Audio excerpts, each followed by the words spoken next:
It's now time for Talkin' Boxing with Billy C. It began as a podcast, went live on the net, and transformed into a full-blown empire. It's the only daily boxing talk show on the planet, hosted by the only guy with the balls to do it. Many have stepped into the ring. Many have tried to take the belt. And one by one, they've fallen. Another victim of the undisputed heavyweight champion of Boxing Talk Radio. Talkin' Boxing with Billy C is on now. My style is impetuous, my defense is impregnable, and I'm just ferocious. I want your heart.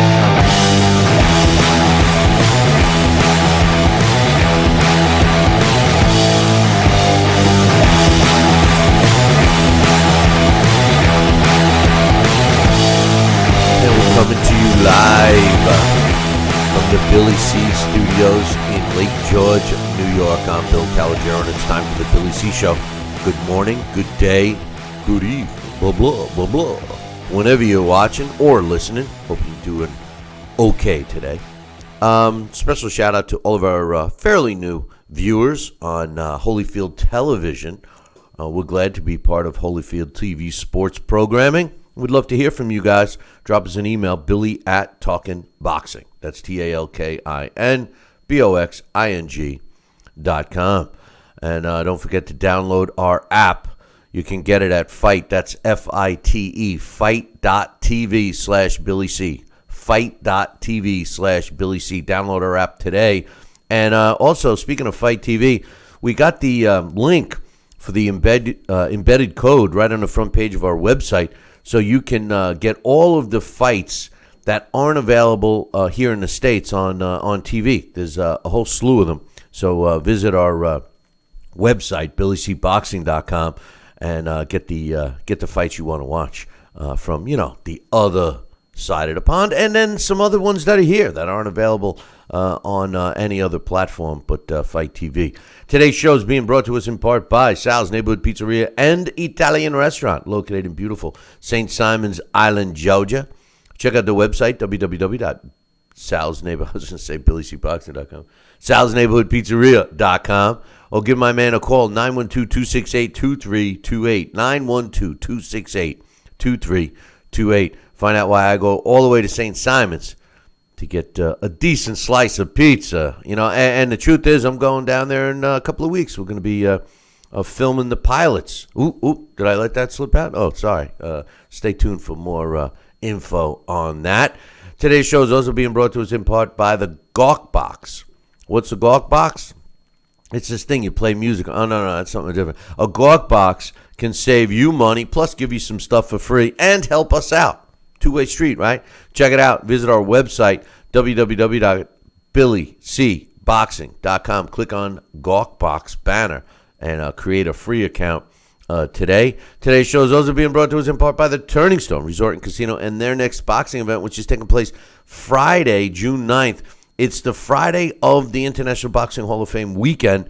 What's better than go see some live fights at the Turning Stone than that? Not much, man. It's a great card, and you can get yourself some tickets by visiting our website, BillyCBoxing.com, and clicking on the Turning Stone fight poster, which is on the right-hand side, or just go to the Turning Stone website and order them yourself. Just make sure you tell them you want the Billy C discount for tickets. And if you are going to go, drop me an email, billy@talkinboxing.com.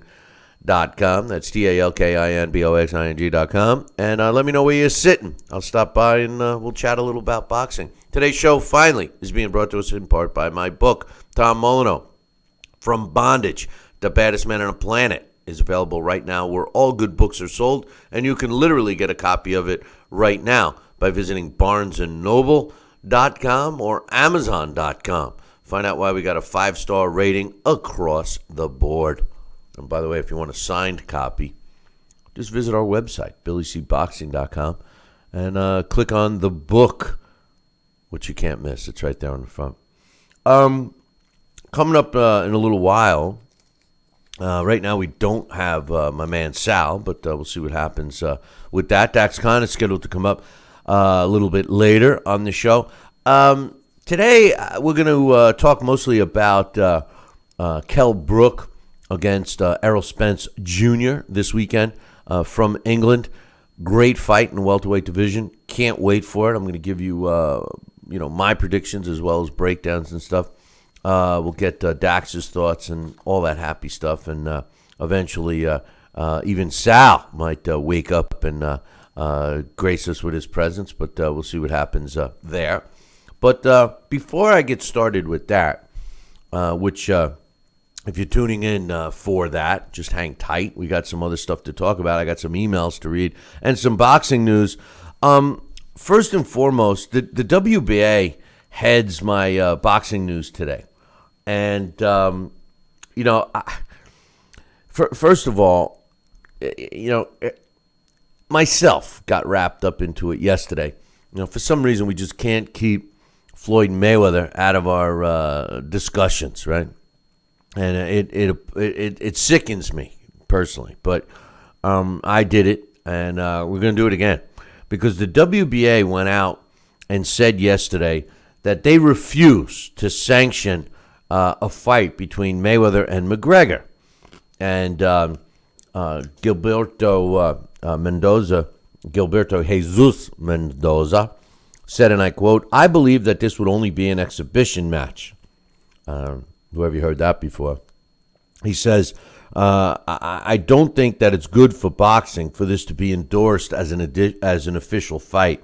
I think both are great athletes, but Floyd's retired, and if he wants to return, there are a lot of great boxers he can face to give the fans a good show. He says, I know this fight may take place. However, I want to make it clear that the WBA will not be involved in the event. We respect both athletes, and I think Mayweather has proven to be the best, just as McGregor has done in the UFC.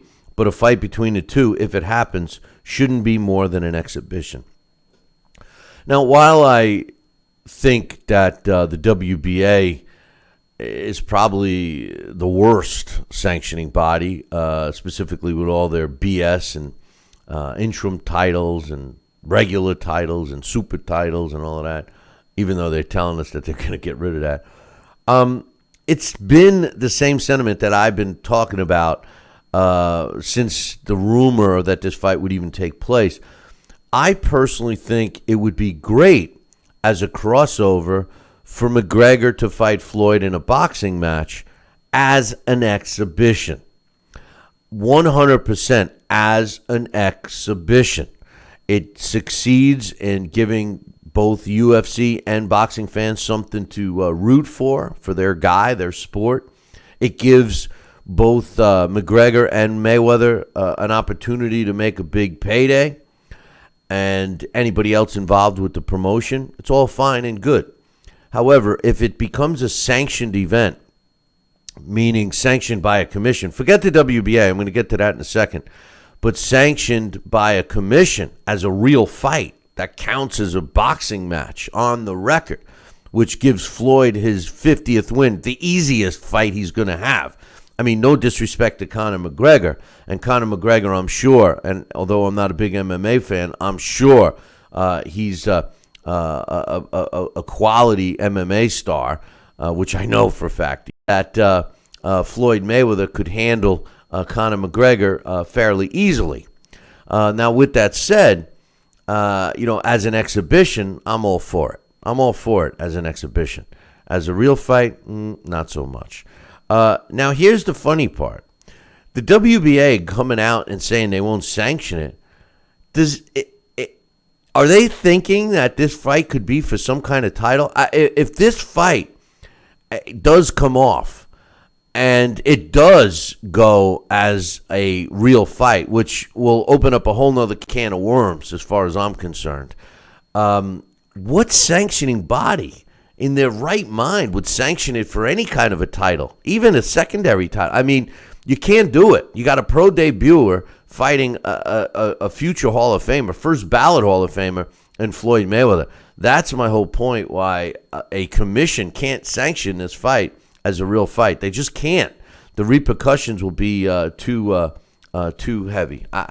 I'm sorry, but we'll see what happens. But it's comical to hear Mendoza talk about the WBA like they have this clout, which personally I think out of all the four major sanctioning bodies, they have the least amount. Speaking of the WBA, and this goes hand in hand with what I'm talking about, they suspended the judges that they assigned for the Nadam Murata fight. It was announced yesterday that the judges that did not score the fight the way Mendoza did got suspended. That was Gustavo Padilla and Hubert Early. They both were suspended for 6 months on their scoring. This is ridiculous because the WBA, they approved these guys, and both of them had similar scores. The only guy that had the whacked score was Raul Cailles Jr. from the, Hassam Nadam won that fight easily. It was a close fight. It was a hard fight to score. If you didn't see it, it was a hard fight to score. What are you scoring? It falls into the same thing that I complain about all the time. The criteria, everybody knows what the judging criteria is, but what order do you put it in? That's been left kind of open. So for the WBA to suspend the two judges that didn't score it the way the president did, the president of the WBA, that is pretty stupid. And I think it's not fair. I think it just shows you the lack of credibility that the WBA has. So, for any other future world title fight that the WBA approves their own judges, that doesn't mean, I guess really what Mendoza is saying is that he wants to tell the judges how to score a fight before the fight starts, because that's what it sounds like to me. I think this was a stupid move, and I think it adds to the lack of credibility for the World Boxing Association. Speaking of the WBA, they have ordered a rematch for that fight and the Barthélemy Relika fight. Now, that fight was scored terribly, but like the WBA recognized, those judges were put in place by the local commission because that fight took place in the United States, which was in Maryland. So the WBA has put basically those judges on notice.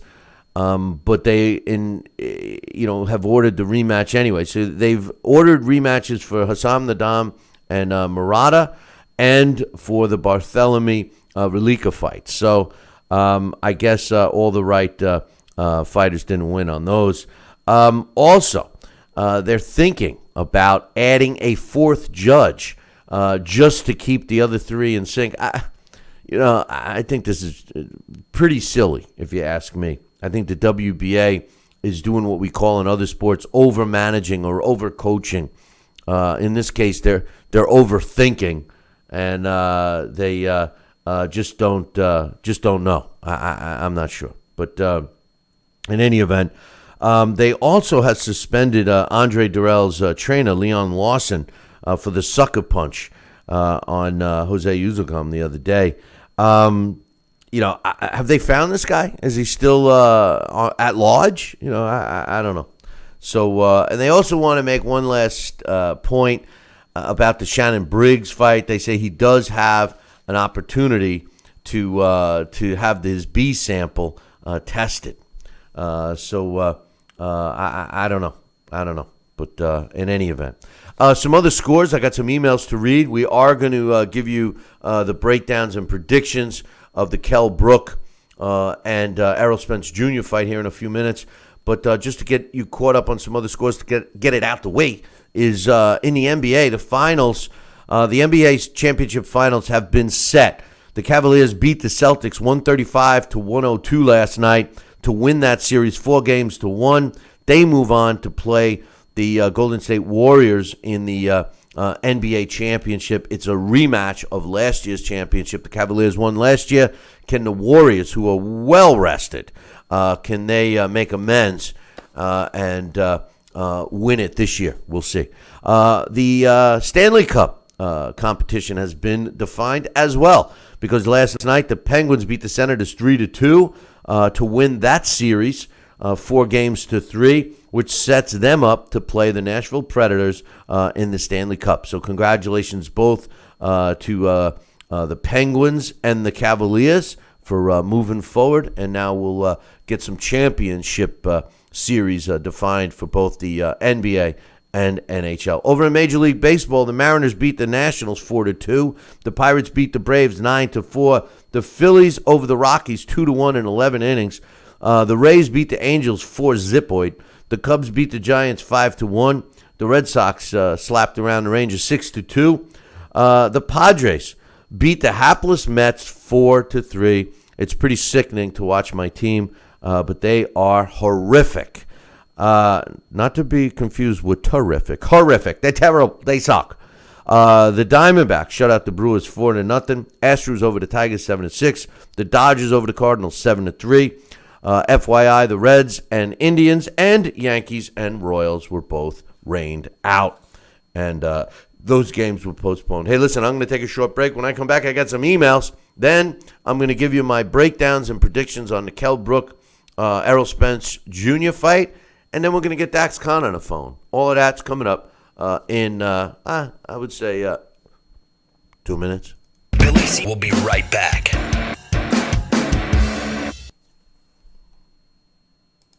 Endless pools are an incredible alternative to traditional pools, making it easy and inexpensive to swim at home. Exercise year-round against a smooth current set to your desired pace and temperature. With our new underwater treadmill, you can walk or run without stressing your joints. Endless pools are simple to install and even simpler to maintain. The water stays crystal clear with almost no chlorine. Call for your free idea kit and experience the freedom of swimming at home. Snacking has never been this exciting. At Graze.com, we combine wholesome ingredients with the flavors we all love to create over 100 exciting snacks. Like these. We'd love to send you a Graze sampler box for free. Just go to Graze.com, enter the code ENJOY36, and we'll mail your free box to your home or office. Join thousands of Grazers already in love with our exciting snacks. So come to Graze.com for your first box free. Are you currently on Medicare? In other words, do you carry the red, white, and blue Medicare card? If so, are you suffering from chronic back pain? If you answered yes, you may be eligible for a pain-relieving back brace covered by Medicare at little to no cost, shipped directly to your home for free. These medical-grade back braces are ideal for lower back pain, arthritis, spinal disorders, and other chronic back problems. Will you qualify for a medical-grade back brace? Call Back Brace America at 1-800-290-8300.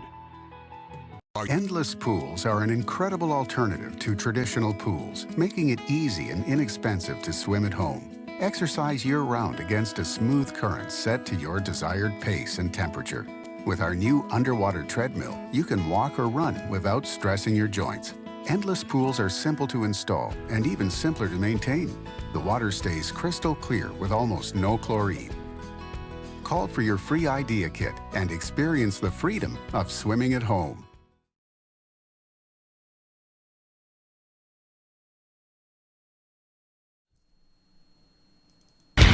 Check out BillyCBoxing.com now, or feel the wrath of the mighty mustache. Oh, that hurts! Why are you doing that to my face? I hate you. That's BillyCBoxing.com. Consider this your warning. Now back to Billy C. Interact with the show at BillyCBoxing.com.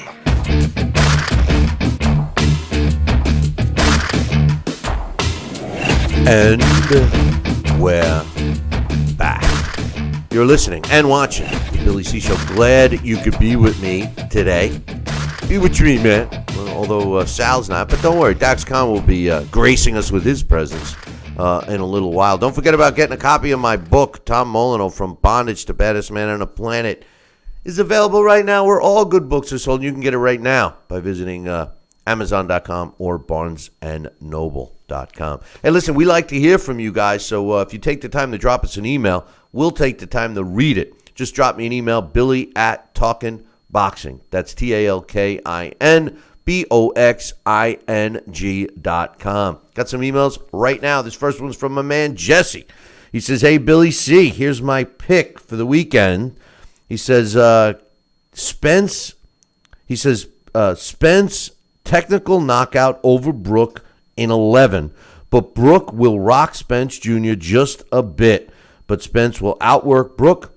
He also thinks Chudinov will win a unanimous decision over Georgie Groves and Ceja over Marino. He said, Billy, what's your thoughts on MMA kickboxing star Tyrone Sprong trying to make it in boxing?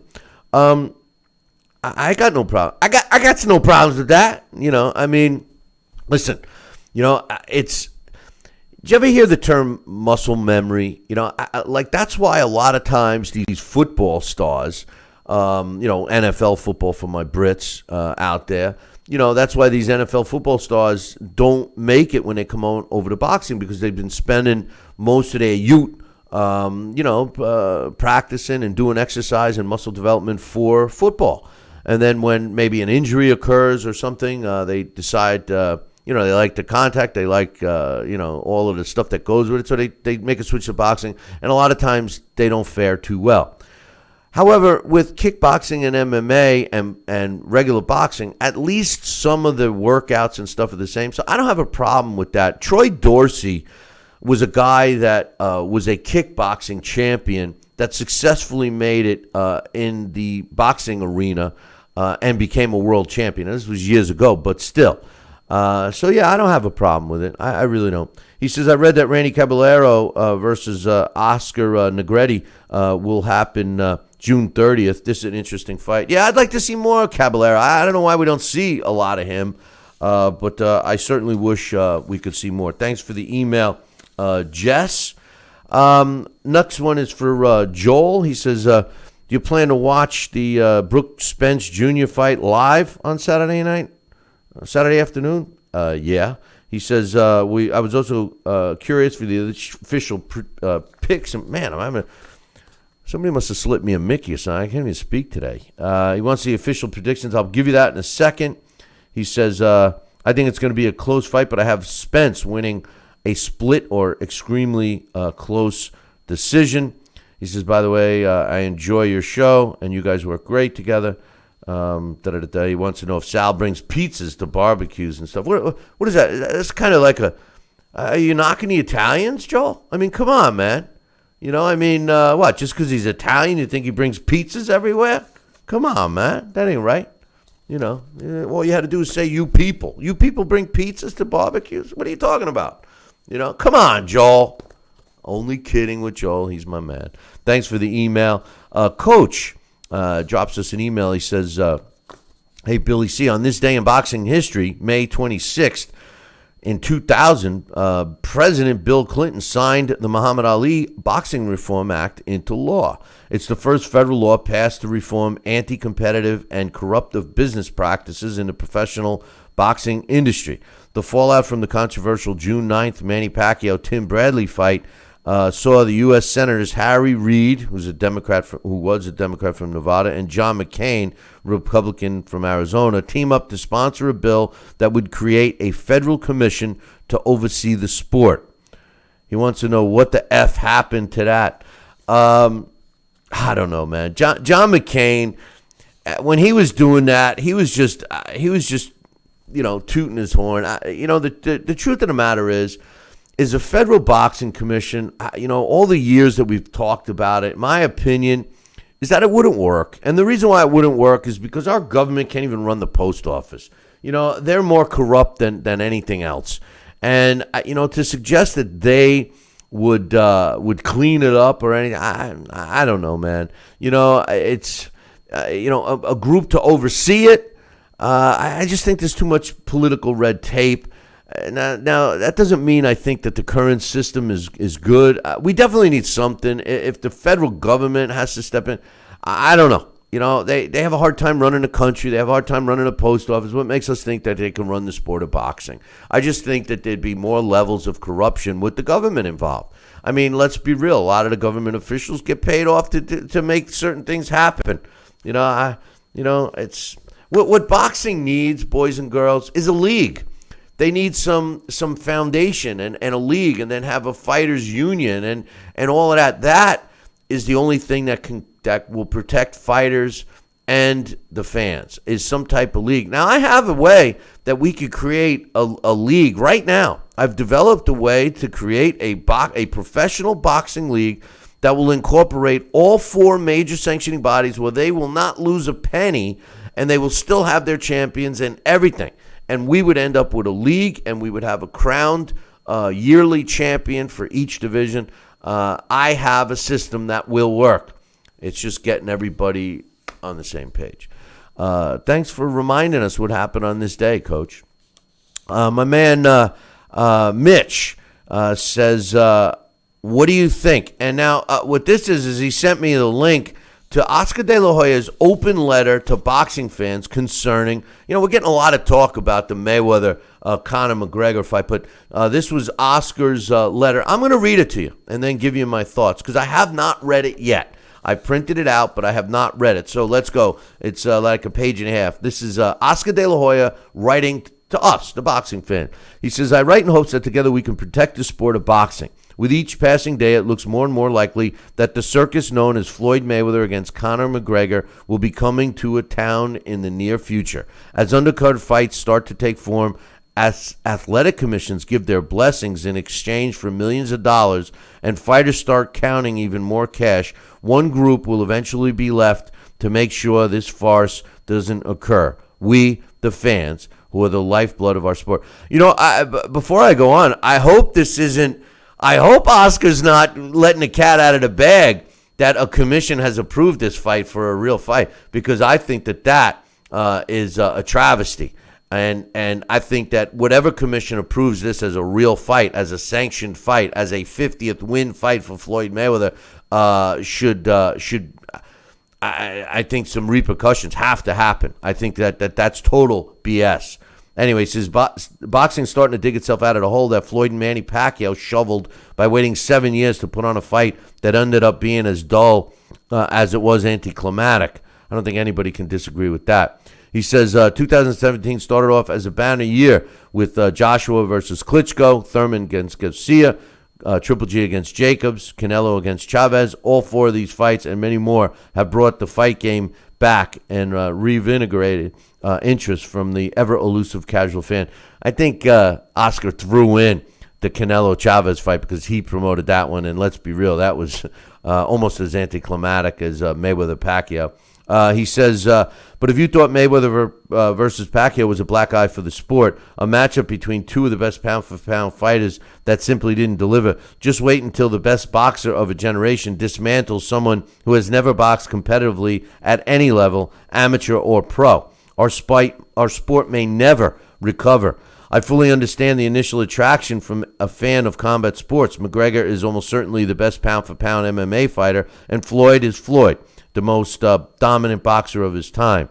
I put an asterisk next to that, but whatever. He says, but success in one sport does not guarantee success in another. Far from it. And let's be clear, these are 2 different sports, from the size of the gloves the fighters wear, to the size and the shape of the ring, to the fact that one sports allow combatants to use their legs to strike while another doesn't. Think about it. Beyond Bo Jackson and Deion Sanders, what other athletes have successfully competed in 2 sports in the modern age? Jackson and Sanders both played baseball and football throughout their high school and college careers before turning pro. That's a good point, by the way. Furthermore, it's not like McGregor will be fighting a good fighter, let alone a mediocre one. He would be fighting the best of his generation. To use a bit of an extreme analogy, I happen to be a pretty good golfer. He says, I happen to be a pretty good golfer. Could I potentially hold my own on one of the second tiers? Maybe. But would I be able to compete with Rory McIlroy, Jordan Spieth, or Sergio Garcia? He says, of course not. Nor would I think I would even try. Now, I know critics will say that I'm only writing this letter because my company is promoting what will be the culmination of an outstanding boxing year when Canelo takes on Triple G in September. I don't want anything to distract attention away from that fight. Page 2. He says, but my interest is in the health of the boxing as a whole. It always has been. And if Floyd were to come out of retirement and take on someone like Keith Thurman, Errol Spence, or some other top welterweight, not only would I applaud the fight, I'd be the first one online for a ticket. And you know what? I agree with that. And I've said that many, many times. I mean, no one could deny that. He says, That's the kind of fight that fans deserve, and I'm a fan first.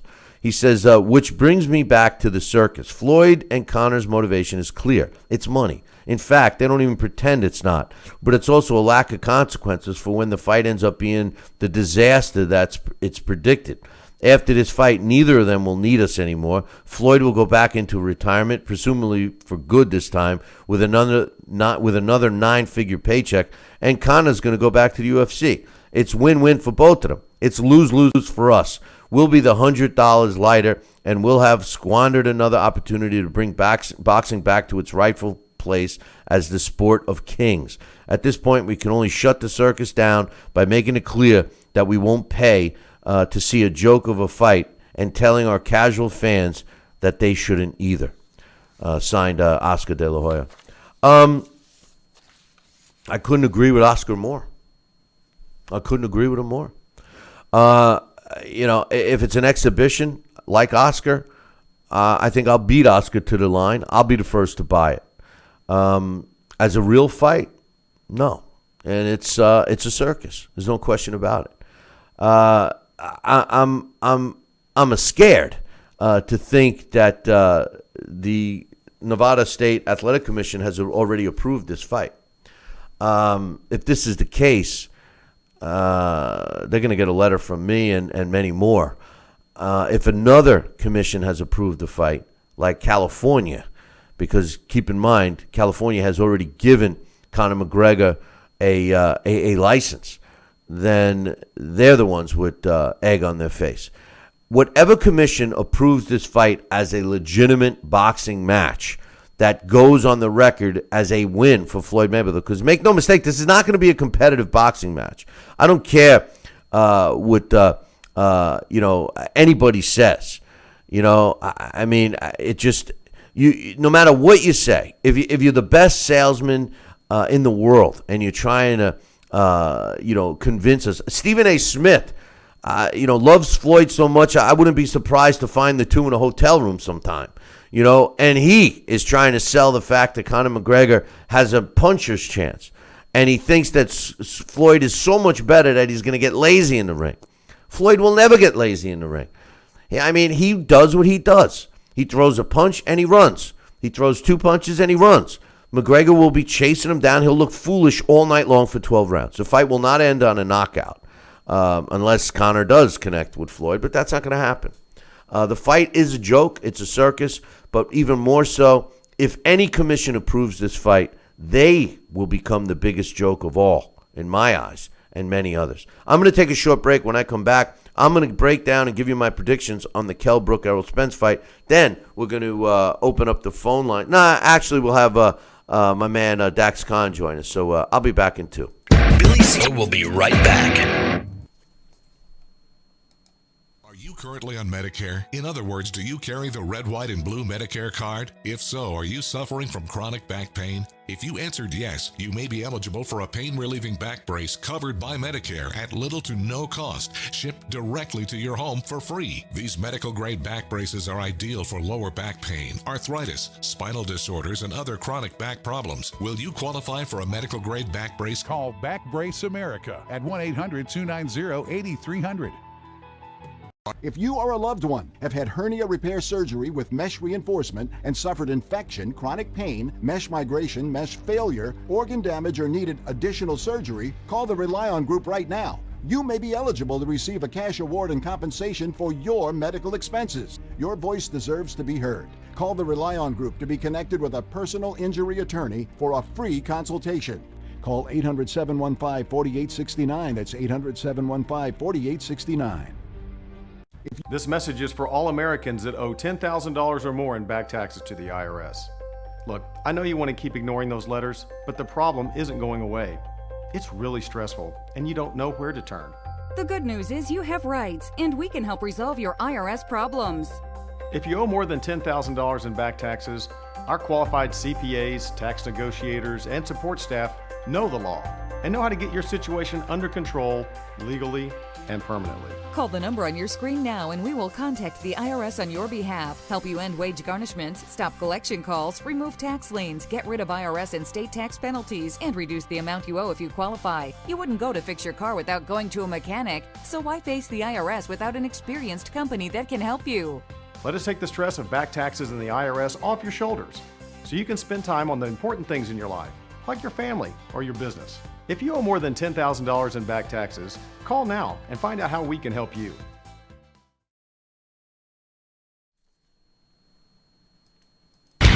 Check out BillyCBoxing.com now, or feel the wrath of the mighty mustache.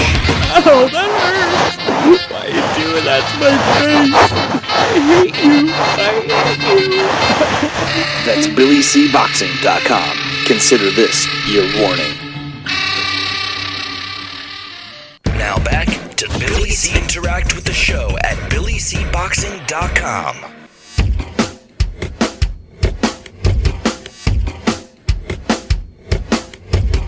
And we're back. You're listening and watching the Billy C. Show. Glad you could be with us today. Hey, programming note. Monday is a holiday. It's Memorial Day here in the States, and we will not be doing a live show for all of our affiliates out there and television networks. We will not be doing a live show on Monday, but we will be back on Tuesday with our post-fight for Kell Brook and Errol Spence Jr., with our thoughts, and hopefully no shenanigans will go on, but speaking of Errol Spence against Kell Brook, here's what we got. First and foremost, the line as of yesterday was a 2-1 favorite for Spence. Spence going over to Kell Brook, and he's the betting favorite, 2-1.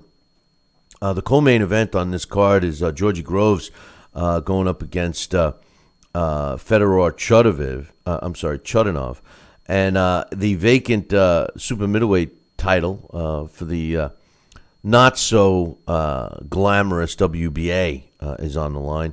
And also a fight I talked about yesterday in the heavyweight division for the vacant Commonwealth title. UK fighter David the White Rhino Allen, who's 11 wins, 2 losses, and a draw, with 8 of his wins coming by knockout from the UK. Now, remember, this is a vacant Commonwealth, which is a UK title.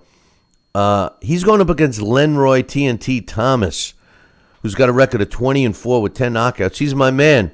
Here's the thing that amazes me in this fight. Lenroy's from Florida. He trains out of Tampa. He's from St. Pete. I mean, he's in Florida, man.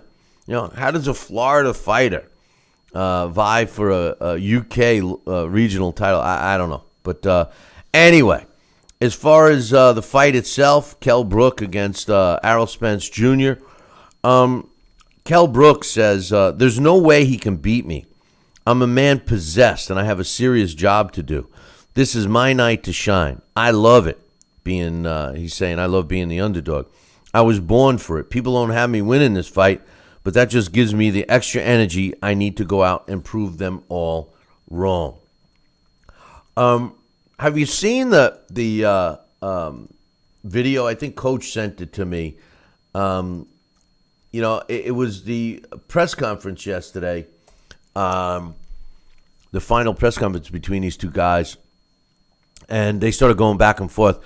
And, the Brits were using the fact that all the fans are going to be behind Kell Brook. And I thought that Team Errol Spence was handling themselves pretty professionally until everybody turned on them. And then it just got to be a yelling match. But I think it was all in good faith. I mean, nobody threw any chairs around or anything like that. But anyway, Errol Spence says, this is my time. This is my era. It's my time to shine. This is my time to get the belts. This is my time to unify and become the undisputed welterweight champion. I feel Saturday is kind of like the USA versus UK, and the USA is going to win. I respect Errol Spence immensely. And one thing with the video Coach sent me that, Team Brook said was that they do respect Errol Spence, and for the fact that he's came over there to fight Kell Brook, something that a lot of other American champions don't do. I have always said that I felt that the UK carries the sport of boxing on their back as far as organized boxing. It started in the UK, and I think it's continuing to thrive in the UK. The one thing that I admire about the UK fighters is that they fight each other. They have no problems fighting each other. They don't look at a loss as a career-ending thing. The networks are quick to pick them up. Listen, boxing, yes, they all want to come over here to the States because we're lazy fans and we sit home and pay for stuff. And the Brits go to the events, So it is what it is. But without the British fans, think about the stars in Britain right now. And they're all the top guys. Anthony Joshua is the best heavyweight in the planet right now out of Britain. Kell Brook is an underrated welterweight. We're going to see how good he is. He's out of Britain. I mean, Carl Frampton out of Britain. Lost his title recently, but still, a lot of great fighters out of the UK. As far as the fight itself, well, here's what it looks like. When I see Errol Spence, the truth, he's ranked at number 7 in the world by the computer. He's 27 years old. He's got a record of 21-0 with 18 knockouts, which gives him an 86% knockout ratio. When you look at Errol Spence and his record, all right, there's no big giant names that jump out at you. I mean, the most known guy on his resume, you'd have to give him credit, is Chris Algieri. But what I do see on Errol Spence's resume is a list of guys that are all in what I say good opposition, maybe even slightly, above average opposition, but not, class A, not top competition. I mean, when you look at this guy for the last 4 years, he's really been fighting some good fighters. I mean, you go back to 2013, Emmanuel Larte is a tough fighter. And, he was 15-0 with a draw when Errol fought him. Also, after that fight, he also fought some other tough guys like Ronald Cruz, No Bolanos, whose record doesn't look too attractive at 24-10 with a draw when he fought Errol Spence. But make no mistake, Bolanos was at least several years ago a tough out. Wasn't so tough against Spence. He also fought Francisco Javier Castro. Stopped him as well. Another tough opponent. Good opponent. Samuel Vargas was on the upswing. He was once beaten, 20 wins, 1 draw, 1 loss, and was stopped by Spence. Phil LaGreco, same thing. A guy that we actually had on this show. A guy on the rise. A guy fighting out of Canada that had everything looking good for him. He stepped in the ring once beaten, 26-1 against Errol Spence. Got knocked out. Chris Van Heerden, a guy from the other side of the pond. Another quality fighter, 23-1-1 when he stepped in the ring with Errol Spence in 2015. Gets knocked out. Alejandro Barrera, 28-2. Gets knocked out. He fought Chris Algieri, stopped Chris Algieri. And then in his last fight, he fought a guy that, Keith Thurman couldn't stop in Leonard Bundu and stopped him in 6. You got to go all the way back to the Ronald Cruz fight to see where he didn't stop an opponent. His last 7 fights in a row, all by knockout. He's 5'9.5" with a 72-inch reach. He's a quality fighter. And what I like about him is he's not afraid. He wants to prove. He's a throwback in a sense, in my opinion. because he wants to prove that he's the best. And he's obviously taken the steps to do that, something that a lot of fighters today don't do. They like to follow the Floyd Mayweather blueprint, the least amount of risk for the maximum amount of reward, which isn't a stupid way to look at it. It certainly isn't. You know, Floyd has been very successful financially. But what I like about Errol Spence is that he's doing it the old-fashioned way. Wants to let his performances speak for themselves. And the beauty of boxing is that when you have that attitude and you perform and you come through and get the W's and have exciting fights, the rest of it's going to fall in place. And at the end of the day, after you become a multimillionaire in life, you know, and you're not stupid, you don't piss it away, how much more money do you need to live doing anything you want and your kids and your grandkids? So, I mean, money becomes a secondary issue. What's left is your legacy. And, you know, a guy like Errol Spence is in a position similar to what I was saying about Gervonta Davis, in a position where their legacies will long live their financial success and lives because of their style and how exciting they are in the ring. Something Floyd Mayweather will never be able to say. As much as he's got in terms of material things, I'm talking about he, meaning Floyd, what he's never going to be able to say, ever, is that he was in memorable fights. And to suggest that he was so much better than other fighters, that he made the fights boring, that's a crock of crap. Because Floyd never engaged. Errol Spence does. And you could tell by the knockouts. You could tell by the knockout ratio. 86% knockout ratio in 21 fights. And oh, by the way, 21 fights. He hasn't even come close to 100 rounds yet. He's got 77 rounds under his belt. And he steps in the ring with Kell Brook.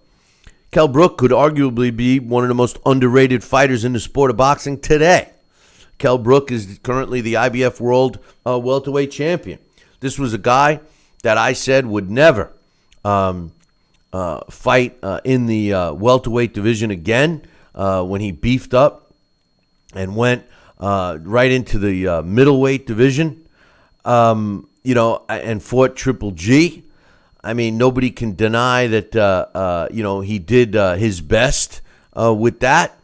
And he actually, in some circles, people feel that he exposed Triple G in a sense with while he lasted, with his movement and stuff like that, and made Triple G look kind of ordinary for a little bit until Triple G broke his eye socket, and then he couldn't continue anymore. So I mean, Kell Brook is an underrated fighter. Now, did him losing the weight, beefing up, because he looked nice and big when he fought Triple G. He certainly wasn't suffering with, putting on that weight. But how did he lose it? Did he lose it the right way? Did he struggle too much to make weight? I don't know. Only time will tell, and that time will be this weekend. But when I take a look at Kell Brook's record, he's ranked by the computer at number 5. I just told you that Spence is ranked at number 7. When I look at his record, there are, and by the way, he's 31 years old versus Errol Spence, who's 27, so he's given up 4 years there. As far as height, they're pretty similar. I mean, Kell Brook is 5'9". He's a half inch shorter. But the reach is kind of strange. Kell Brook has got a 69-inch reach versus 72-inch reach for Errol Spence, which is 3 inches shorter. We'll see if that proves to make a difference for him. But when I look at the IBF World Welterweight Champion, he's got an impressive record, 36 wins, 25 by knockout, only one loss, and that was at middleweight. against Triple G, arguably the best middleweight on the planet today. He's got 37 fights and almost 100 more rounds, more than 100 more rounds than Errol Spence as a pro, 184. But when I look at this guy's record, I see two guys on his record. Senchenko that he fought in 2013 that he knocked out, and Sean Porter that you could make a good case was close enough to go either way. Aside from that, the level of his opposition is very similar to what Errol Spence has fought in the last 3 years. He's beaten guys like Kevin Bizier, Frankie Gavin, Ionat Dandan, Carson Jones. I mean, he fought Carson Jones twice. I mean, these are quality fighters, but they're not upper echelon. I think that the competition level is the same. Who's going to win this fight? I think this is going to be a tough fight. I think the pressure is on Errol Spence Jr., even though Kell Brook, many people would believe that Kell Brook has all the pressure on him, but I don't think he does. I think that Kell Brook has a legitimate argument if he loses this fight, and that argument is going to be that he couldn't make the weight. He had to spend too much time, although we got the official weigh-ins right now. They both made weight, but he's going to say that he spent too much time making weight and he felt drained if he loses. The pressure's on Errol Spence because a lot of people here in the States are looking at Errol Spence to get that torch. It's interesting to see a lot of people think that Errol Spence is going to win this fight. And I'm one of them too. I think that Errol Spence is going to win the fight. No one loves Kell Brook more than me, but I think Errol Spence is a special fighter. And despite Kell Brook's nickname, Special K, I think that Errol Spence is one of these types of fighters that come along once in a while. I'm picking Errol Spence in this fight. I think it's going to be a very competitive fight. But I think Errol Spence is going to win. And I, too, think that he's going to eventually stop Kell Brook. The big question mark on Kell Brook is how did his eye heal? I think he's going to get beat up a little bit. I think it is going to be an exciting fight. It's going to live up to the hype. I'm leaning towards Errol Spence. I just think that he's been built for this fight. Speaking about things that happen later than sooner, or I should say sooner than later. Joining me right now with sleepiness in his eyes is my man Sal Rocky Senecola. What happened, man? I was down for the count. It looks it. You don't even have your makeup on. The makeup artist didn't put the makeup on you today? You know what? She didn't show up early enough. Or maybe she did. Maybe she didn't leave early enough. Maybe that was the problem. You know? Hey, what's your official predictions on the Kell Brook and Errol Spence Jr. fight? I just gave my breakdown. We're actually going to be taking a break here, and I got to kick you to the curb because Dax Khan is coming on. But, that's what you get for being late. We'll come back to you a little bit later. But what's your official prediction and how you break down this fight? I break it down. I definitely see Kell Brook coming out, confident and definitely trying to establish his jab and getting the range and the distance. I see him coming out, and Errol Spence, I believe, is going to be looking to get his range, get his distance. I think you're going to see first Kell Brook being the aggressor, trying to establish himself, and Errol Spence kind of like getting the distance and maybe making some moves and getting a feel of his distance as well. But I do see this fight going some good rounds.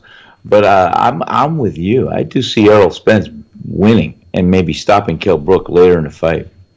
I do. I think Errol Spence has a lot of horsepower. I think he could take a good shot. He could deliver a good shot. And I tend to feel Kell Brook. How can I say? I think he's a great fighter. I want to see how he's going to hold up with that cheekbone or that eye socket that was broken. I mean, let's not forget he he fought a good fight against Triple G, but the man crushed his eye socket, broke his faceplate, broke whatever he could just by boom. I mean, you got to see how well that healed. I'm one that believes that if something was originally injured or hurt like that, it may be something that another fighter will be conscientious of, prepared to feel or test, and I think we're going to have a lot of questions answered if he gets hit in the head or face by Errol Spence often in that same area. Hey, they're all talking about you here in the chat room. They think you need a Sambuca in your coffee. They think that you look like you've been on the Special K. You can't hide it. You look a little flustered today, Sal. You really do. Do I need a cup of coffee? I'll tell you. You need a guy that's used to drinking 55-gallon drums of coffee. Where is it? You didn't get rid of her soon enough. She keeps you up all night, and she could have made you some coffee, Sal. Come on, man. Geez. Hey, we had some. I had another comment I wanted to pass along to you before we. About my coffee? Before you get a break to go get your coffee. But some of we got a comment about you were talking about yourself yesterday, and you mentioned one of the fights. And, you talk about myself? It was the fight against Magnifico.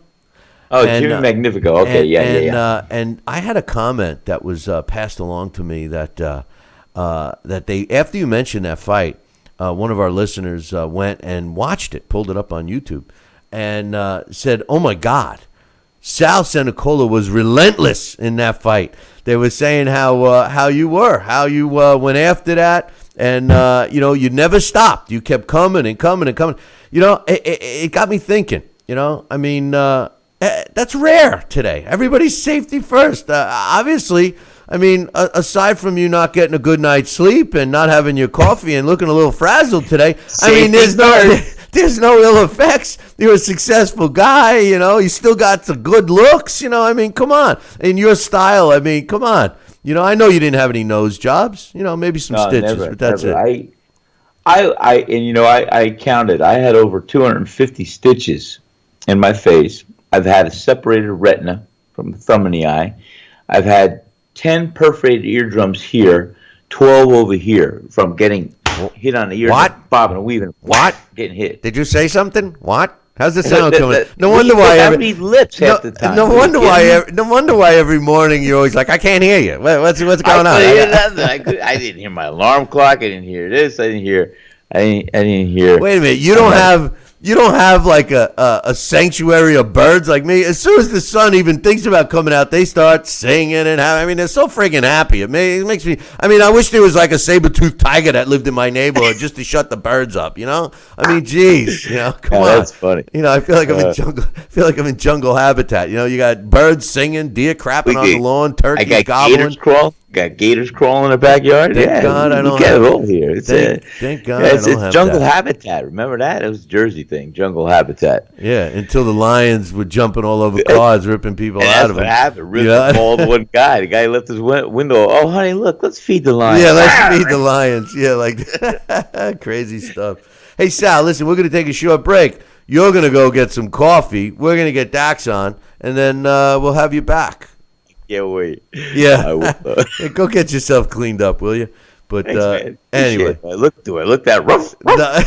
Well, hey, all you got to do is read the chat room. Let them decide. Who am I to judge you? I got to go into there. Once I get my coffee. All right, my man. We'll see you in a little bit. Sal is going to get cleaned up here, and he's a little under the weather. He's clean. He's sitting there going, I'm clean. Yeah, I know. Thank God we don't have to smell you over there, Sal. I don't know. Did you take the shower? I don't know. But anyway, we're going to take a short break. When we come back, we're scheduled to have Dax Khan join us in a little bit, and we will get his thoughts on the big fight scheduled for this weekend.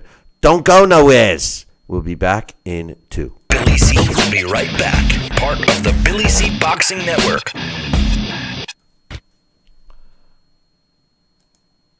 Are you currently on Medicare? In other words, do you carry the red, white, and blue Medicare card? If so, are you suffering from chronic back pain? If you answered yes, you may be eligible for a pain-relieving back brace covered by Medicare at little to no cost, shipped directly to your home for free. These medical-grade back braces are ideal for lower back pain, arthritis, spinal disorders, and other chronic back problems. Will you qualify for a medical-grade back brace? Call Back Brace America at 1-800-290-8300. Endless pools are an incredible alternative to traditional pools, making it easy and inexpensive to swim at home. Exercise year-round against a smooth current set to your desired pace and temperature. With our new underwater treadmill, you can walk or run without stressing your joints.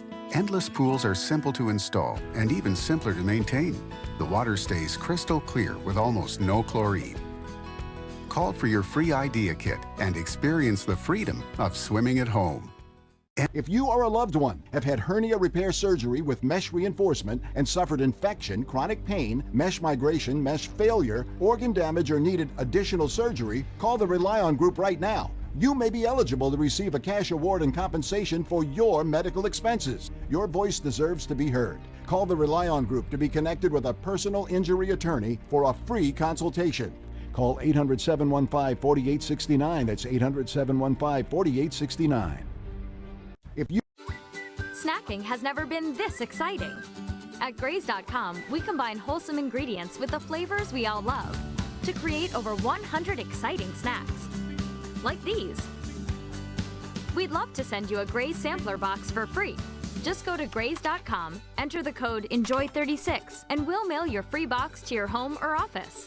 Join thousands of Grazers already in love with our exciting snacks. So come to Graze.com for your first box free.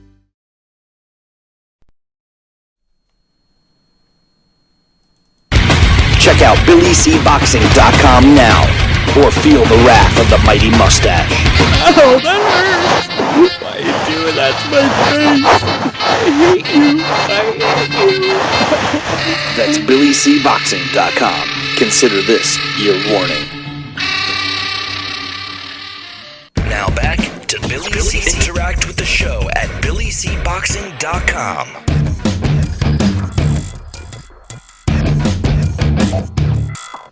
And we're back. You're listening and watching the Billy C Show. Glad you could be with us today. And for some reason, I'm starving right now. I don't know. I gotta get some food in me. And well, speaking of food, I owe this guy some dinner. Joining me right now is my man Dax Khan. What's up, Dax? I've told you before. I don't eat off the dollar menu. Oh, whoa! Wait a minute. I said dinner. What makes you think I'm going to spend that much for you? You know, come on. Like I said, you know, and I'm just sitting there trying to make you sound like a big spender on TV, but No, I think I'm going to send you. Don't worry, I'm going to send you your dinner. It comes in a little package. You know, it's like one ring ding is good for you, right? Like a Suzy Q. Maybe I'll go crazy. I'll get you a Suzy Q. 20% off coupons. It's not dinner. It's just a coupon bill. Spence against Kell Brook. Yes, in case people don't know, Dax and I had a little wager. I owe him dinner. I said that Kell Brook would never fight at welterweight again. And Dax, you were right. Not only did he fight again, he's still got his title. He's defending his title. He's fighting one of the best young guys in the sport. And he made weight seemingly with a couple of ounces to spare, 146.8, right? 146.7 and 146.6 were the official weights. Brook was just that one ounce higher. What does that tell you? It just tells me is that Kell Brook, he bit down and he did what he had to do, contrary to what the camps believe. But it also tells me that Kell Brook isn't going to really be in this division too long. But in my breakdown of this fight, you'll see that I don't think either one of these guys are going to stay in this division for much longer. You think Spence is going to leave it too? Absolutely, absolutely. What makes this fight exciting, is you have an undefeated former Olympian, and we have an undefeated welterweight champion. His only loss is at middleweight. Errol Spence is slightly bigger than Kell Brook. He has the half inch, and I think he has a 3-inch reach advantage. Size. these guys are both big welterweights in terms of physicality. Spence has fought 10 times above the welterweight limit in his career. And he's even fought once as a middleweight. Of course, they were never officially, they had nothing to do with the rankings, but he has fought above 148 pounds and above 154 pounds. Kell Brook has done it 12 times, and even as a middleweight. So, these guys, how much, you can't keep cutting that weight. And especially Spence at 27 years old, he's just going to keep getting bigger, and that weight's going to be harder to cut. As guys get older, they go up in weight. Interesting, because that's a great segue. I thought, and so did you, that Kell Brook put on the weight great when he fought Triple G. He looked like a monster in there. He was bigger than Triple G. And he certainly didn't look like he put it on the wrong way. He put on muscle and everything else. Isn't that a lot harder to lose? I mean, he had to come back down. I mean, remember, he skipped right over 154. Do you think some of his camp preparing for Spence was focused more on weight loss than game plan? Well, Johnny Nelson said himself that, every time he does this, it makes it harder and harder. That's why I said when you fight 12 times above that division in your career, starting out from when he first began his career, it becomes harder each time, especially as you age. If people remember, that's pretty much what did Roy Jones Jr.'s career in, and Chris Bird in the last fight of his career when he dropped down to welterweight and he fought Sean George. That's what did him in, because you know what? When you get, your body can only lose that so many times, and it is a whole lot harder to lose muscle than it is to lose water weight, definitely. Yeah, that was light heavyweight. You said welterweight. He didn't drop not welterweight, I meant cruiserweight, I'm sorry. No, it was actually light heavyweight. Was it that? Yeah, so even more so. And he looked like a welterweight. He looked sickly. When I'll never forget the image that I had when Chris Bird went in there. He looked awful, and we saw what happened there. All right, what's your official prediction, breakdown, all that stuff? Give it to me, baby. All right, the power. The KO percentage doesn't tell the full story. Yes, Errol Spence has only went the distance with 3 of his opponents, and Brook has 25 knockouts in 11 distances. But you know something? Early on in Kell Brook's career, he has a lot of fights with those famous UK tradesmen, the guys with 20, 30, 40, 50 losses, but they've only been stopped 2 or 3 times. I believe he started out his career fighting against Peter Buckley. There's a guy 230, 240 losses, only been stopped 5 or 6 times. The other guys that he hasn't stopped were Matthew Hatton, Sean Porter, and Carson Jones. Carson Jones only been stopped once or twice in his career. Matthew Hatton's never been stopped. Canelo couldn't stop Matthew Hatton, and Sean Porter's never been stopped. So, that doesn't take anything away from the power or actually say that Errol Spence actually hits harder. Now, Kell Brook, an advantage for Kell Brook is also he has southpaw experience. Frankie Gavin and Jojo Dan most recently. Errol Spence, 2 history opponents that he failed to stop, Luis Torres, Manuel Larte, and Ronald Cruz, up until right after the Errol Spence fight was Ronald Cruz stopped, and that was Dmitry Emelianenko, and that's due to the accumulations, not by a single blow. So, in my opinion, the power is pretty much even. As far as experience goes, believe it or not, Errol Spence Jr. has more experience fighting abroad. He has fought in Canada, Mexico, Italy, Azerbaijan. He's fought in Russia, and he's actually fought in London at the Olympic Games. He knows what it's like to be abroad. He knows what it's like to have the hometown crowd rooting against you. And international tournaments of those size, a lot of times you have a bigger crowd than you do in professionals. Kell Brook, what gives him an advantage is title fights. He has 16 title fights in total, and that includes minor and world. That includes his BBBFC, his WBO and WBA Intercontinental, his IBF International, and I believe his middleweight and his IBF World titles. So Spence, that really isn't going to play into a factor here. The crowd is taken out of the equation.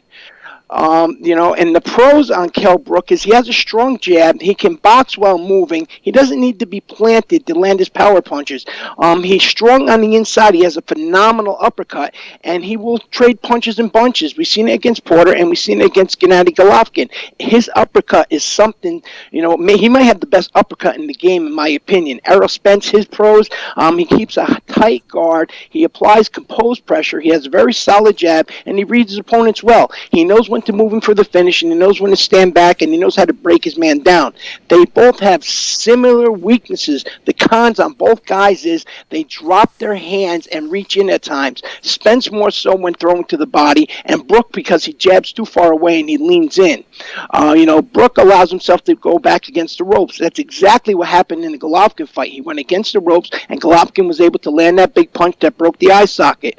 Spence moved straight back at times, not on an angle. That allowed Chris Algieri to land straight right-hand counters off the ropes, and his guard can be lazy at times. Alejandro Barrera was able to land lead uppercuts due to the lazy guard of Errol Spence. The keys to victory, in my opinion, Errol Spence needs to jab, keep the pressure on. He needs to stay at long distance.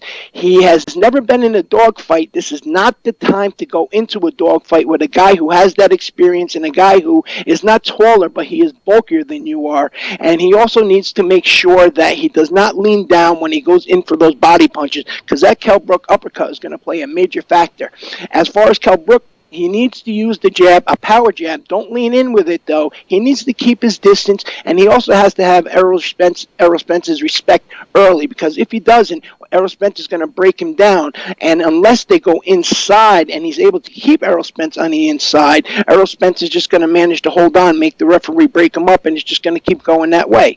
My opinion is going to be officially Kell Brook, just due to the title experience. Whichever fighter wins, don't look for this to go the distance. These guys average 5 to 6 rounds per fight. They've only gone the distance, in the last 4 or 5 years. I think they've only gone the distance about 3 times. Whoever's gas tank is running low, look for him to come out the next round and let everything loose, and it's a take it, make it or break it.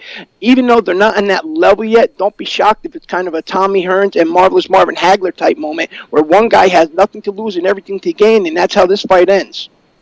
You're going with Kell Brook, interesting, and I was really torn because I thought, for the same reasons you give, that Kell Brook has the advantage, but I think his loss to Triple G, and the fact that even though I lost the bet with you, I still think that his body.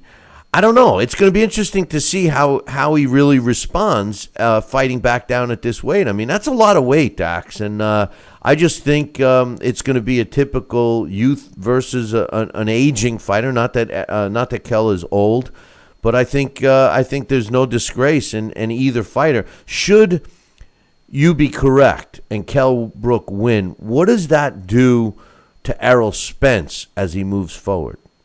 I don't think it does anything to Errol Spence.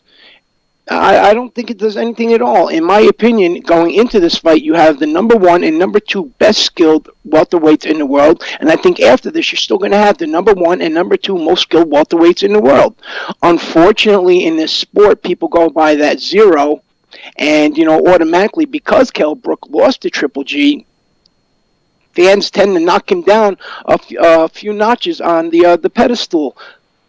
But either way, this is a great fight. It's a throwback fight. I'm not going to sit there and go out on a limb like they do on the PBC and start comparing it to all these great fights of the past. But what you have here is exactly what we want to see in the sport. You have a champion taking on the most dangerous and the most dominant contender or prospect on his way up, and you have a prospect on his way up that has been doing everything right and going through everybody like a hot knife through melted butter and showing improvement in each outing, and there's excitement on both sides. Errol Spence Jr., believe it or not, he's going to have more fans in that crowd than people think, because a lot of people are going to remember him from his 2012 appearance in the Olympic Games. I think that Errol Spence, if he comes back, the loser, I agree. It shouldn't do anything to his career, as we move forward. But unfortunately, the networks and fans and stuff, they look at the loss. But the other thing I really give Spence credit for is going to London, going to England, and fighting Kell Brook. And that's the way it's supposed to be, Dax. The champion, he fights at home. Absolutely. That's long ago did we lose the word world champion? When is the last time we had a world champion that really fought around the world in any division? The champions fight at home, but something, when you're defending your title, that gives you that opportunity. But make no mistake, this is going to be a habit. not just with Kell Brook and Errol Spence, but we've seen it with Terrence Crawford. We've just seen it with Gervonta Davis. Unless the U.S. boxing scene changes things around a little bit, it's going to be a habit. If you want these big mega fights, you're going to have to travel to these other countries. I agree, and I think England is still the hotbed right now. Their fights are more interesting. They want to come here to fight. But the fact is this, that when there's fights that take place in the UK, they're always more interesting and more action-packed because of the fans and the live audiences that they draw. The States can't compete with the Brits when it comes to live audience. Everybody wants to fight in Vegas, understandably. It's become the modern mecca of boxing. And before that, Madison Square Garden was the mecca. Now what you have is the Barclays Center picking up. But you know something, anywhere in the United States outside of the one location in Texas, you're not going to draw the crowds that they do over in the UK. You're not going to fill up these soccer stadiums. You're not going to fill up Wembley and so on. So you know what? That's where the big money is, and that's where the excitement is, because there's nothing more that a fighter can feed off of than a big, huge crowd, and especially when you have the fans over there that appreciate everybody. You know, they of course, you know, they support their home fighters more, but they just appreciate the moment in general. Dax, I got two more questions. Well, it's the same question for each fighter. To ask you on this topic before I move to something else. Kell Brook, if he wins the fight, where does he go from here? 154 pounds. Oh, so you think he's gonna move up? This is his last fight in welter. I think so, considering, you know, his own camp has said that, you know, this was a brutal cut for him, considering the fact that, you know, he is aging, and the welterweight division pretty much is right now monopolized and materialized by PBC fighters. So it's going to be harder for him to get fights. The negotiation issues up at junior middleweight, there's still a lot of PBC fighters, but also there's some guys in there not in the PBC. And if I was Kell Brook's promoter, Eddie Hearn, who happens to have a lot of pull in the sport outside the United States, he might be the promoter with the biggest pull in the sport because he has the biggest names, the biggest draws. You know, so what? 154 pounds, and look for the winner of Cotto against Yamaguchi and get the 154-pound WBO title. That's what I would do if I was Kell Brook's team. If Kell Brook loses, same thing? You think he's going to move up to 154? Absolutely. Why continue draining yourself to get down to 147 pounds? Draining yourself continuously shortens careers just as much as taking the punches inside the ring. And now for Errol Spence Jr., if he wins the fight, what's next for him? If he wins the fight, obviously you want to stay at welterweight and you want to get a fight with one of those big names. Errol Spence against Keith Thurman would absolutely be a fantastic fight. That's a fight that, you know, has been being made now for a couple of years. There's a lot of personal feelings involved in that fight. The fans want to see it. So, you know, that would be a big money fight for both guys, and I think everybody would enjoy that. Outside of that fight, really, there's nobody else at 147 pounds except maybe Sean Porter that I actually think Errol Spence would be exciting against, because I just think he's that much better than everybody else in the division. If he loses? If he loses, again, stay at 147 pounds, and then what you do is you fight guys like a Danny Garcia, or you fight somebody like a, we'll just say a guy like a Danny Garcia, or even if you can get a Keith Thurman. You know, still, it's... You know, either way, win or lose, I think that's what he should do, is just stay in that division and get some of those other big fights, as long as they don't regress and go back to somebody like a Robert Guerrero or an Andre Berto, because all that's going to do is just take 2 steps back. Dax, before we let you go, a couple of questions concerning, again, the Mayweather-McGregor fight in the news. First and foremost, you know, Oscar De La Hoya's open letter to the boxing fans, I agree with his letter. As a fan myself, I agree with his letter, and I think he makes every point in it is valid. But the one that sticks out the most is the one that I was hoping wouldn't happen the most, and that's a commission actually sanctioning this fight. By the tone of Oscar De La Hoya's open letter, it sounds like he already knows that there's a commission out there, whether it be Nevada or California, that has given their blessing to this fight in return for some cash. What's your thoughts? If they do, they do. I'm not going to be shocked on it, but I'm going to be perfectly honest with you. As far as this fight goes, it's not something I would buy. It's something that I'll watch a week later when they show a replay, or maybe a month later when they're showing it at 2 o'clock in the morning when I can't sleep, because really, to me, it's just not an elite caliber fight. It's a money-grabbing fight, and as far as Floyd Mayweather goes, in my opinion, I love Floyd's career. He was a great fighter, but you know what? He's retired now. He's a promoter. I'll speak about Floyd Mayweather, the promoter, unless Floyd Mayweather makes an official comeback. I don't want to speak about Floyd Mayweather, the fighter. I'll speak about Floyd Mayweather's fighters, but you know what? When you have fights like this, taken away from talking about, events like that just takes away from the quality of matchups like this and what's to come. Good point. Dax, enjoy the fights and have a great Memorial Day. We'll be looking forward to your post-fight thoughts on Tuesday morning. All right, everybody, enjoy your weekend. That's Dax Khan. Check out his column up on BillyCBoxing.com. You can get it there. And, he's a major part of the website, and now I owe him dinner. But don't tell Dax. But the truth of the matter is he's going to be lucky if he gets a cheeseburger out of me. No, but you know what he could definitely get is up at the Boxing Hall of Fame. I might throw him a sausage and pepper. I might give him one of those because I myself like the sausage and peppers. Carmen Basilio sausage up there, and I will be up there for the fights. I'm not so sure I will be up there for any other length of time for this year's Hall of Fame, although there are a few people I would love to see up there. Especially a couple of my female boxing friends I would love to see. But anyway, interesting points that Dax made, and joining us again. It looks like he had some coffee and put on some makeup and stuff. Is Sal Rocky Senecola? I don't know. You obviously, what did you do? Slick back your hair too? I mean, come on. Good morning. Yeah. Hey, Sal. Glad you could be with us today. It's nice to be here. Yeah. But Dax was making some great points on the fight itself. But I don't know if you heard, but Oscar De La Hoya had written an open letter to the boxing fans concerning the discussed joke of a fight between Conor McGregor and Floyd Mayweather.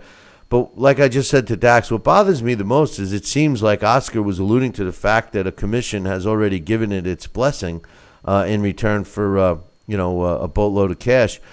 That is appalling, in my opinion. What's your thoughts? That is not only appalling. I mean, it's going to be evident that whatever commissioner or commission does approve of that kind of fight, it's going to be open field day target practice here. I'm taking on all kinds of feedback and comments, and I would be very surprised if any commission could approve of that kind of fight. And but money talks, and that we've seen it over and over and over again in this game of boxing. Yeah, it's sad. It's sad. As far as being a fighter, and you pretty much fought your whole career in one weight class, and you've been an advocate for discipline, and you get all fired up when fighters don't make weight and all that stuff. But considering Kell Brook fought Triple G back in September, and when you look at how big he got and how, in my opinion, how well he put on that weight, he actually was bigger than Triple G at fight night, weighing 160 pounds. And fight night he was bigger than that, but to be able to come in and make the 160-pound weight limit, and then now weighing in slightly under 147, in 8 months later. What do you think about the weight? Did he have to spend too much time cutting the weight? Did they do it right? Is it going to sap him? I mean, you go up in weight and then you come down in weight. I mean, you maintain a weight. And, to give kudos to Floyd Mayweather, he walks around at, a couple of pounds over his fighting weight. And I think that's been a key to his longevity. that his body doesn't get beat up, making weight. And we've seen other fighters in the past that balloon up in between fights, and their performances aren't that great. What's the disparity in weight going to do to Kell Brook? Yes, he made weight. Yes, he looks good. He claims they made it with no problem, and although they said it was not easy, but they made it the right way. Is it going to show up in the ring? He's a professional. He obviously made the weight, and he probably could have looked at the date. You always do a back dating. The fight date is set. Well, let's see. I'm this far away from the fight. I've got to lose on average 3 pounds a week, and you do some of the math. You do some of to take it off correctly, to take it off right. That's not going to sap your body, and it's not going to only just be water weight. And you take that in consideration too. You say, my last 3, 4, 5 pounds, I could take off as water weight. They have the process we call it drying out. You don't drink or consume any liquid 24 hours before you step on a scale, and you'd be amazed. You can lose 4 or 5 pounds. Plus, you sleep off a pound. So you do all the math, and Roberto Duran was phenomenal when it came to his weight loss. I mean, the guy would jump up to 165 when he was fighting lightweight. He would jump up to 165, 160, which is not big, by the way. It's just a good average, solid weight for him. But for a frame of a 135 pounder, it is. And I tend to do similar things. I would go up to about 155, maybe 160 sometimes. But you back it off. And when you're young and you're able to put it on and take it off, it just is a matter of discipline to a large degree. Because you have the incentive reward. Your incentive, you get in shape, you fight. Reward, you eat like a gavone. I mean, you take all things you denied. You want the ice cream, you want the hamburger, you want the hot dog, you want this, you want that. So you're putting on a lot of that weight wrong, incorrectly, and it's just in your body, and it takes its toll if you do it up and down, up and down, up and down. But Kell Brooks had a lot of time to do this, and I'm sure that he could have done this correctly. And when you look at 147 to 1, I mean, it's a 20 pound weight loss. I mean, that's nothing for these guys. I'm telling you, Kell Brook should not have had too much difficulty in losing this weight. I'm telling you right now. I'm talking from my perspective. I'm sorry. Well, he should not have had too much time, and he had some time to do it. Yeah, he had 8 months to do it. But I'm just wondering what kind of impact his body will show or have in the ring. Come fight. I mean, making weight, cutting weight, eating the right foods, doing the right exercises, doing all these things to make weight over a course of 8 months, and assuming he started losing the weight right after the Triple G fight. That's all fine and good. But what kind of signs will we see from the body? Like I said, giving kudos to Floyd Mayweather, he maintained a fighting weight, so to speak, throughout his whole career, even to this day. And I think that the end results is the fact that he's always in shape. Fighters that go up and down sometimes. Lose some gas or need to get a second wind or something. It's just going to be curious to see if Kell Brook suffers any of these consequences. And, it's not like he's in there with a slouch. He's in there. I mean, what we got going on here, Sal, is a classic, age versus youth situation. And, Spence is a talented fighter. Yes, he is, and like I said, I was listening to Dax. Dax is going against our grain. I know. I feel Errol Spence could stop Kell Brook. I like Kell Brook, and believe me, he's a great fighter. I'm not taking anything away from him, but he absorbed some punishment in that Triple G fight. It wasn't just that Kell Brook put up a great fight and he could have won that fight. I mean, he took on some blows, and he it wasn't such a test for Triple G as much of it was a test for Kell Brook at that weight and at other things there too. And he endured a couple good rounds of getting hits with some big blows from Triple G.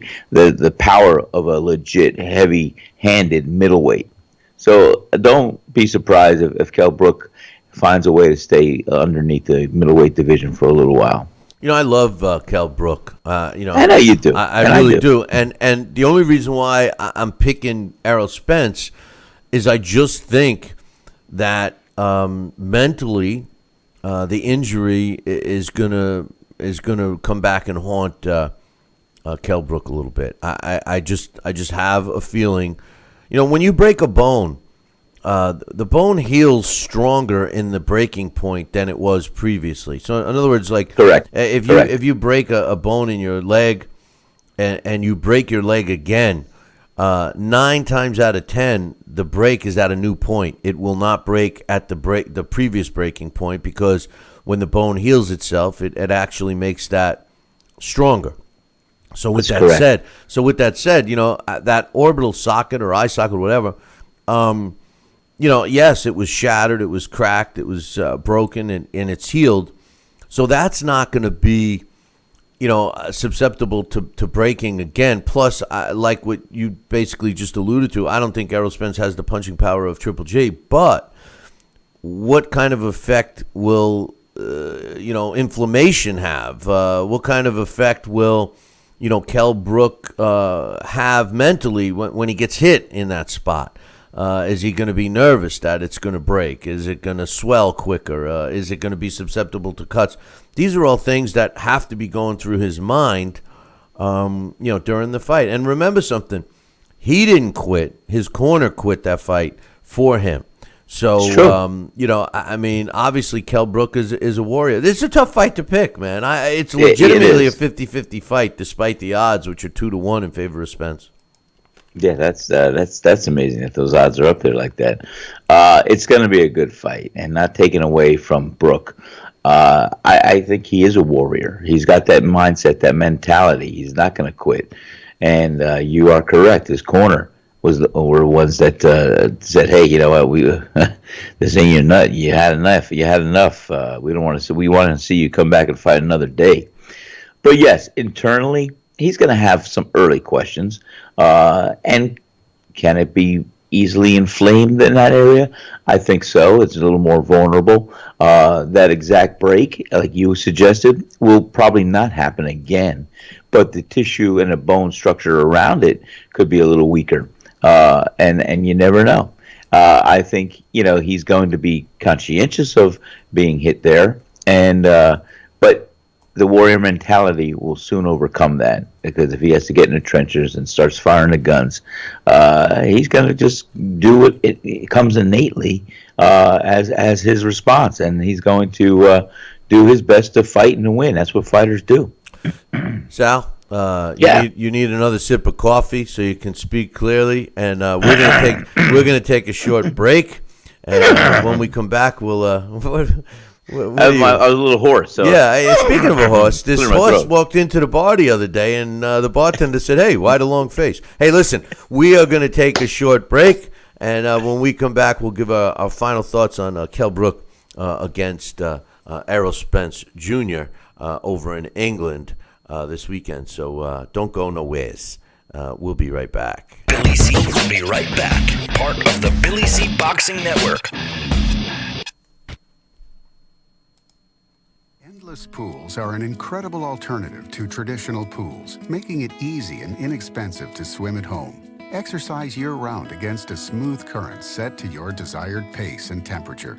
With our new underwater treadmill, you can walk or run without stressing your joints. Endless pools are simple to install and even simpler to maintain. The water stays crystal clear with almost no chlorine. Call for your free idea kit and experience the freedom of swimming at home. Snacking has never been this exciting. At Graze.com, we combine wholesome ingredients with the flavors we all love to create over 100 exciting snacks. Like these. We'd love to send you a Graze sampler box for free. Just go to Graze.com, enter the code ENJOY36, and we'll mail your free box to your home or office. Join thousands of grazers already in love with our exciting snacks. So come to Graze.com for your first box free. Tell me, Kenny, how is it you rub my belly so fine with that secret rub of yours? And don't even tell me what you're gonna do next. I love you, Kenny Bear. Tell me, Kenny baby, what you gonna do next? Kenny Bear's Old Florida Barbecue Rub and Seasoning. Grab a bottle today.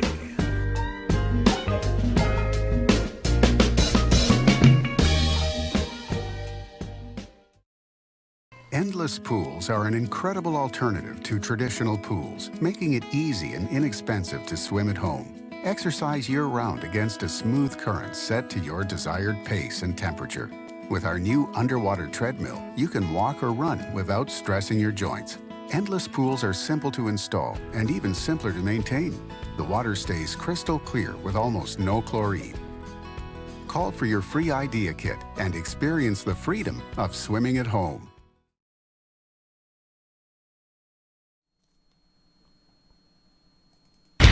Check out BillyCBoxing.com now, or feel the wrath of the mighty mustache. Oh, that hurts! Why are you doing that to my face? I hate you. That's BillyCBoxing.com. Consider this your warning. Now back to Billy C. Interact with the show at BillyCBoxing.com.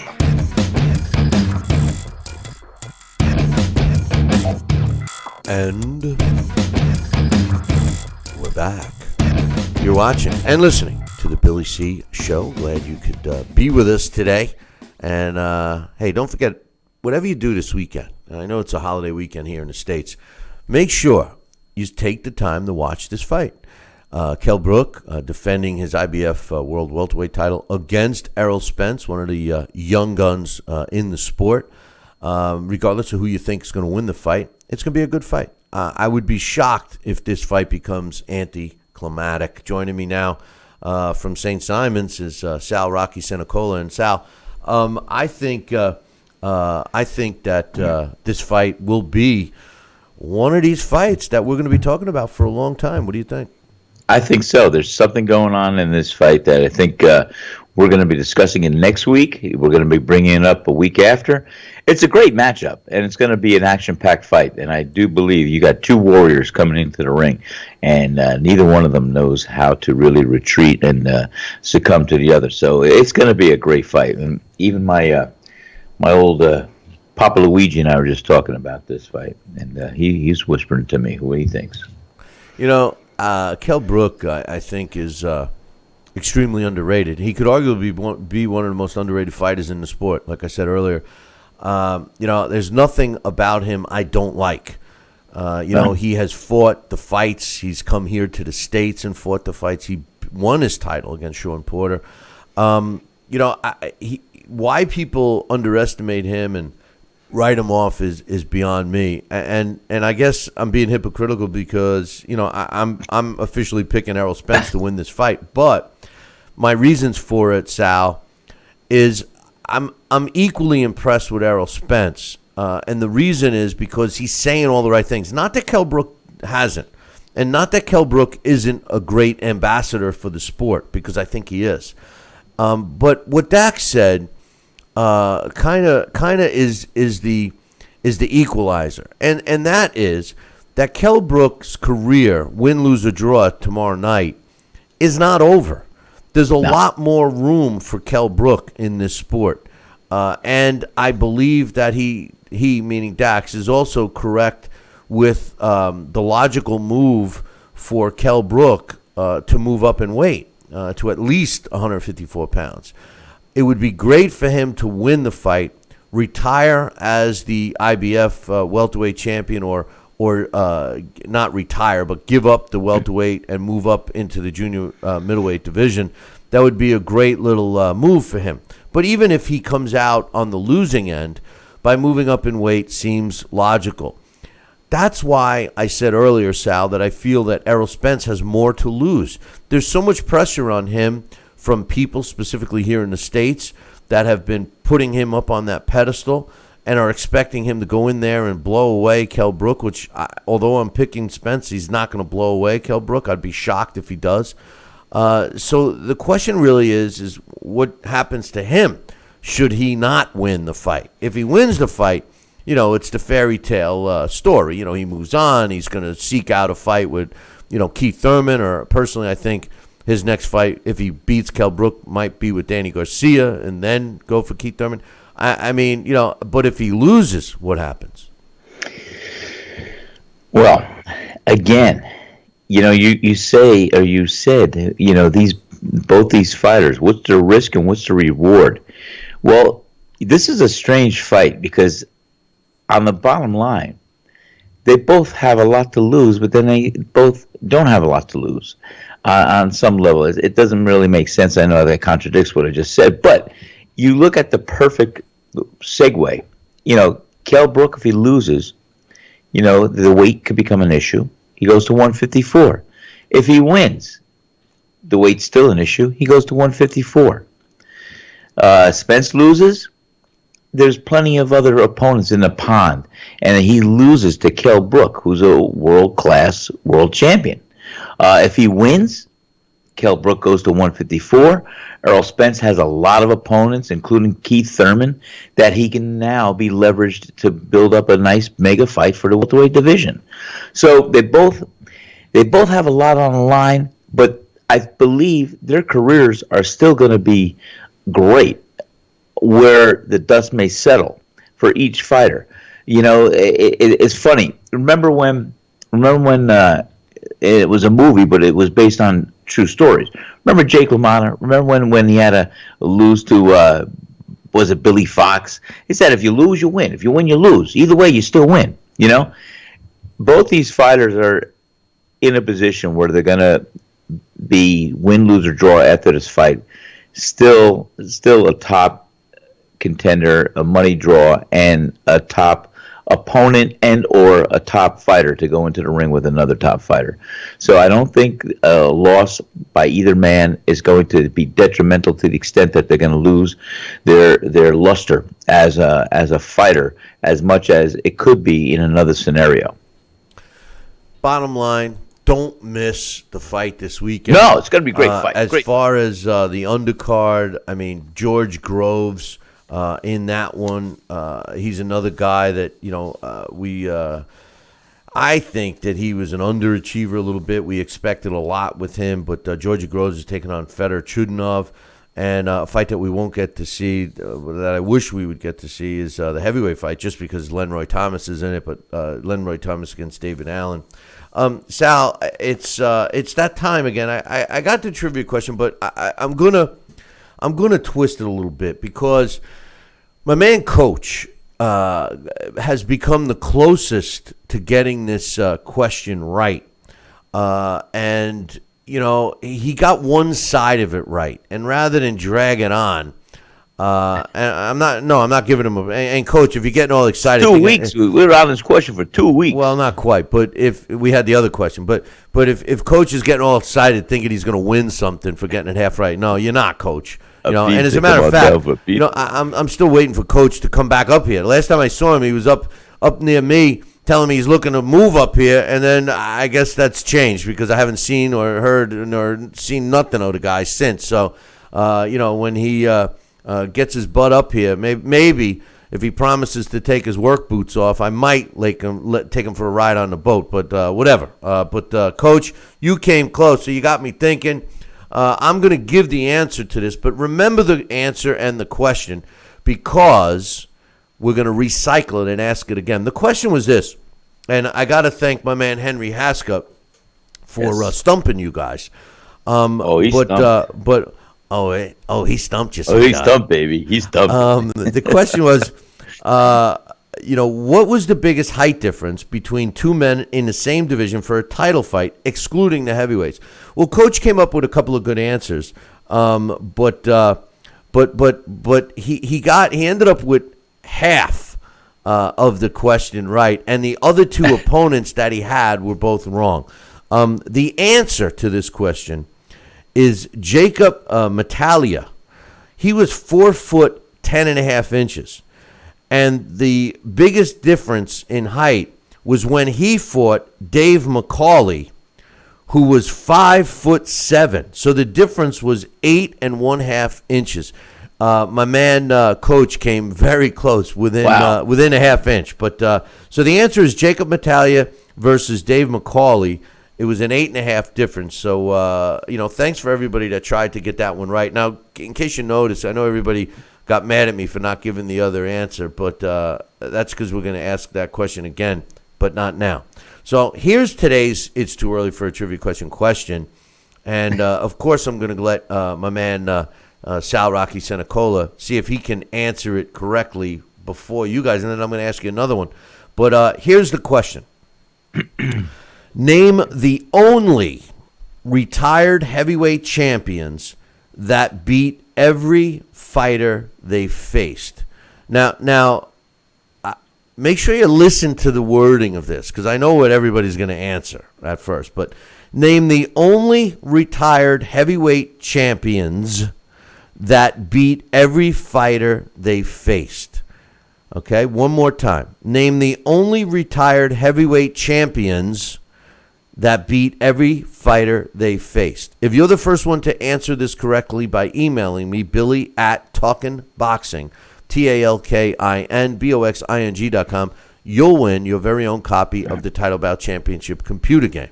And if you have it, I'll send you something else. Sal Rocky Senecola, I'm going to give you a chance to steal the victory and not win any prizes, of course, but maybe save the.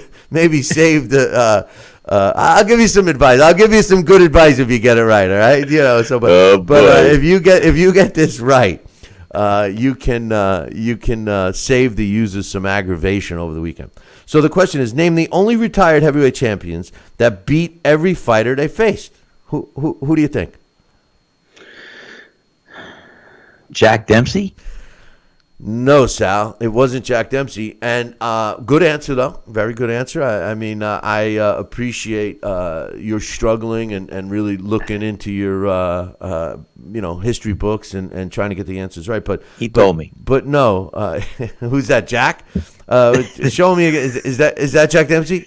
This is Jack. This is my sidekick, Jack. He told you? Yeah. Okay. He told me. Yeah, he whispered in my ear. He says, me. Yeah. Well, I'm going to ask you guys a question one more time. If you're the first one to email me the correct answer, Billy@TalkinBoxing. Let me spell it for you. It's Billy@TalkinBoxing.com. Notice there's no G in talking. The question is, name the only retired heavyweight champions that beat every fighter they faced. If you're the first one to email me, you'll win a copy of the Title Bout Championship computer game, or if you have that, I'll send you something else. On this day in boxing history, Sal, May 26th, in 2007, Steve USS Cunningham wins a 12-round decision over Krzysztof Wlodarczyk to win the IBF World Cruiserweight title, and that took place in Poland on this day in 2007. On this day in 1932, Tommy Paul wins a 15-round decision over Johnny Pena to win the vacant NBA World Featherweight title, and that took place in Detroit. On this day in 1984, Victor Cahalis knocks out Loris Stika in the 8th round to win the WBA World Junior Featherweight title, and that took place in Puerto Rico. On this day in 1900, Danny Doherty wins a 20-round decision over Tommy Feliz to win the vacant World Bantamweight title, and that took place in Brooklyn, New York, man. Brooklyn, New York, on this day in 1900. On this day in 1943, Manuel Ortiz wins a 15-round decision over Joe Rebelto to retain his World Bantamweight title, and that took place in Long Beach, California. On this day in 1909, Willie Lewis knocks out Andrew Jepitha in the 3rd round of a scheduled 20-round fight to retain his World Welterweight title, and that took place in London. And finally, on this day, May 26th, in 2007, Arthur Abraham knocks out Sebastian Demers in the 3rd round to retain his IBF World Middleweight title, and that took place in Germany. Sal, do you have any final thoughts today, my man? No, I'm just looking forward to this fight. What time do we think it's going to be on here? 5:30? Yeah, it's on early on Showtime. Okay. So we won't be doing a post fight because most people are watching this fight later. Plus it's a holiday. It's a holiday weekend. And don't forget we're back on Tuesday. We are taking Memorial Day off, so we'll be back on Tuesday. But until then, I want to tell everybody, make sure you tune in Tuesday. First of all, make sure you enjoy the fights this week. But make sure you tune in Tuesday morning. Same bat time, same bat channel. Until then, ciao, baby.